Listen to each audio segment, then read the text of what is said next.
د اترنګ په بوی وهلې اوبس کما د اترنګ په بوی د اترنګ په بوی وهلې اوبس کما ستا د لپونه وتلې اوبس کما مننه چې نه مننه د اترنګ په بوی وهلې اوبس کما ستا د لپونه وتلې اوبس کما او په باران کې سرتور سر چرته راوځه ستا د زلفو سسېدلې اوبس کما. بسم الله الرحمن الرحیم. د مشال ټي وي قدرمنو کتونکو سلامونه، نیکې هیله احترامات مې ومنئ. هیله ده چې په صحت به کامل وي. مینوالو، زه حمیدالرحمن همدرد یو ځلې بیا د یو خوندور بنډار سره تاسو ته مخاطب یم، کوم چې ګران او محترم مشر ښه شاعر ابراهیم بیدروال صاحب په حجره کې د قدرمن مشر ساګر تنقیدي صاحب په اعزاز کې راجوړ کړی دی. زموږ سره په دې محفل کې ستر سکتر سوات ادبي الوت امجد علي سورج صاحب، د هغې سره ترڅنګه امیر سلمان صاحب، د دې ترڅنګه نور محمد معصوم صاحب او زه حمیدالرحمن همدرد او ډېر ګران خوږ مشر ساګر تنقیدي صاحب، د دې ترڅنګه ښاغلی ابراهیم بیدروال صاحب تشریف فرما دي. ساګر تنقیدي صاحب سوات ته په ادبي دوره راغلی دی. څو خوږې خبرې او خوندور کلام به ترې اورو. ساګر صاحب، تاسو ته سوات ته په راتګ تود هرکلی. ډېره مهرباني صاحب، ډېره مننه. شکریه، ډېره مننه مو کوم. ساګر صاحب، د پښتو ادب جوړې ته مو څو کتابونه ډالۍ کړي دي تر اوسه؟ زما لومړی کتاب خور بل رخې ګریوان په 1996 کې چاپ شو. د ساګر د مقدسو چپو زور دی، دا هم شاعري وه. دا په 2010 کې چاپ شو او دا اوس د کلاچۍ نه تر وطنه یو رپورتاج دی چې دا چاپ شوی دی او په دې پسې د تکدونو کتاب زما را روان دی، د هغې نوم دی مالګین شمال. صحیح. الله دې وکړي چې داسې نور ښه کتابونه هم زموږ لاسونه ته زموږ مخې ته راوړئ. ساګر صاحب، د پښتو ادب ته څنګه او کله راغلي؟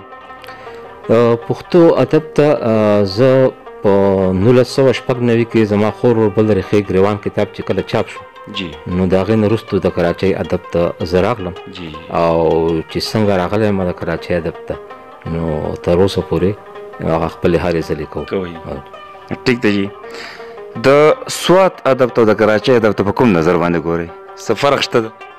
جی، د کراچۍ ادب ته خو به زه په ښه نظر ځکه ګورم چې په سوات کې په دې کې شک نشته چې دلته کې به ډېر ښه ادب کېږي، ډېر ښه شاعران دي، ډېر ښه ملګري دي، ډېر پوهان دي، خو چونکې دوی په خپل وطن دي، په خپل ژبه، په خپل ماحول ټول پښتون دی، ټول ماحول پښتون دی او بیا ورته زموږ نه ډېر زیات دغه هم شته، وسایل ورته شته. جي بالکل. نو زه هغه خپلې له ترجیح په دې ورکوم چې مونږ په ډېره خواره ورځ کې، په ډېره غریبۍ کې او په پردي ښار کې د ډېرو ژبو په مسلو سره د ډېرو مشکلاتو سره مونږ عطف کوو، نو زموږ زه هغې ته په زیات نظر باندې بالکل واقعي خبره ده.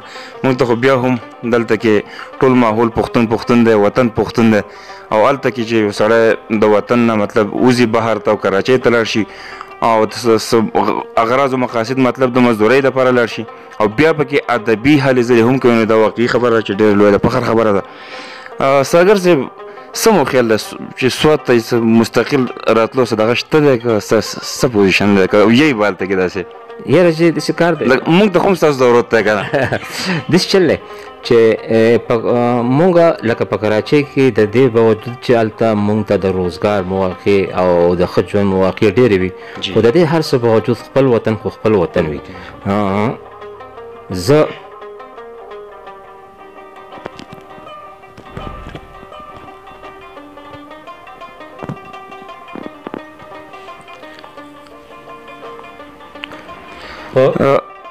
خپل وطن خبره چې رانه ساګر صاحب غریب ونیو او خبرې ته هم خطا شوې، ولې چې دوی تقریبا زه خو نشم ویلی خو د 13 کالو نه به تقریبا څه وایي چې دوی په کراچۍ کې مشته دي او مطلب د کار روزګار د دغه دپاره په دغې غرض باندې. جی نو ما دا وی چې زمونږ زه نه بلکې په کراچۍ کې هر پښتون چې هغې د هر چا دا خواهش چې یاره زه خپل وطن ته لاړم، خپل کلي ته لاړم، هلته مشته شوې، خو چونکې هغه د ژوند ستړې او د هغه اجازت نه مسل بالکل نو دقسې مسله دې وکړي چې د ټولو مسافرو د خدای پاک په خپل وطن باندې ثواب وکړي. او مینوال به د کلام اورېدلو دغه شوق لري نو څه یو خیال ده مینوال ته به څه کلام شریک کړي تاسو؟ یو دوه غزلې به درته وایم.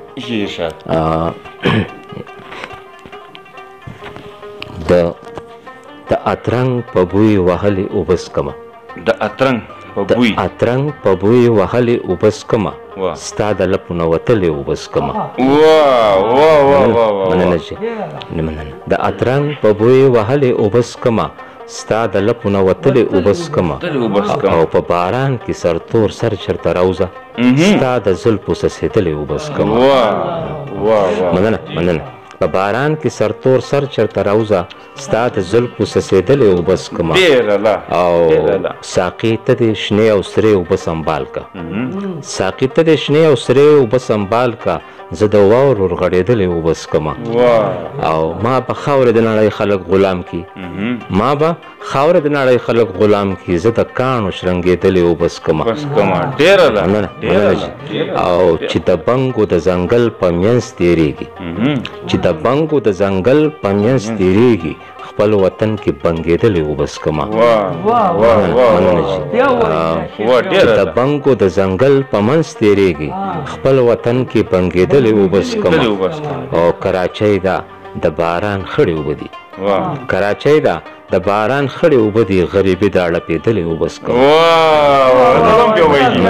تشکر. کراچۍ ده د باران خړې اوبه دي، غریبي ده لپېدلې اوبه څکمه. او بخارات دي چې هم واوري هم باران شي، بخارات دي چې هم واوري هم باران شي، د ساګر نه الوتلې اوبه څکمه. مننه. ګېډۍ د زلفو خور وړې او د بتې غاړه دنګه، دانه لا چې لونګه. ګېډۍ د زلفو خور وړې او د بتې غاړه دنګه، دانه لا چې لونګه. په دغه کوڅه لاړ نشي خراب بشي ملنګه، دانه لا چې لونګه. او زلفان په مخ تار تار کا، باڼه قطار قطار کا، او د زړه نه یک هزار کا، د ژوند نغمې راخیږي یا د ترنګه یا د چنګه، دانه لا چې لونګه. مننه. او اوبه مو شرنګېدلې په بنګو بنګېدلې، د غرونو پرېوتلې، بری به څنګه نه وړو د اورنګه تر پیرنګه، دانه لا چې لونګه. مننه. او جنا مو بابا کړی، اقبال مو دې منلی، ایوب مو دې ښاغلی، اوس وایه وفادار درته ثابت کړم ځان څنګه، دانه لا چې لونګه.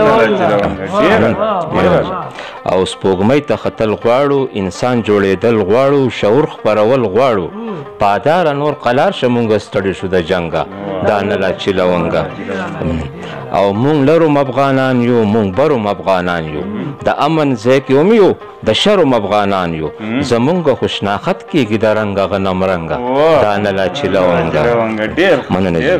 او بنګړو عاشقان کړي، پیالو مې خواران کړي، پراته زړونه درګړي، بنګړو عاشقان کړي، پیالو مې خواران کړي، پراته زړونه درګړي، قسم دې چې مړه کېږو یا د شړنګ او یا د کړنګه، دانه لا چې لونګه.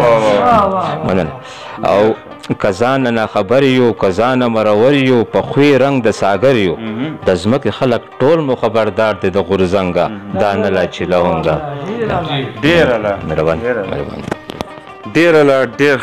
ډېر خوندور مینوالو، دا ډېر خوږ ډېر قدرمن میلمه زمونږ ساګر تنقیدي صاحب چې تاسو ته خوږې خوندورې خبرې هم اورېدې او خواږه خواږه کلامونه ته هم واورېدل. هیله ده چې خوښ شوي به مو وي. هم دې سره زمونږ دا بنډار دا خوندور پروګرام سرته رسي.